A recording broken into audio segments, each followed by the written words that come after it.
Welcome to Penrose Learning, where we make understanding easy. In this video, I will explain how to unlock the BMW M3 GTR. To get this iconic car, you must complete the entire main story mode of the game. This involves a significant journey through the career, where you'll challenge and defeat all 15 blacklist racers.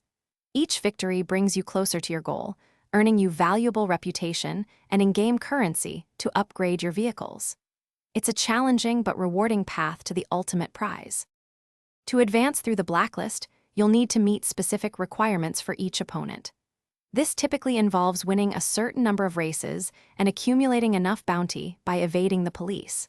Once these milestones are achieved, you can challenge the blacklist member directly in a head-to-head race. Defeating them not only progresses the story, but also earns you their car or a pink slip and unlocks new areas of the city. The culmination of your journey is the final showdown against Razor, the antagonist who initially took your BMW M3 GTR.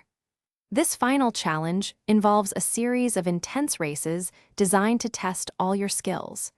You'll need a highly tuned car and precise driving to overcome him. Successfully defeating Razor in these races is the critical moment where you finally reclaim your beloved BMW M3 GTR and complete the game's main narrative. Once Razor is defeated, the game isn't quite over. You'll immediately enter a high-stakes police pursuit where you must evade the entire Rockport Police Department. Successfully escaping this final pursuit is the last step in officially unlocking the BMW M3 GTR for your personal use.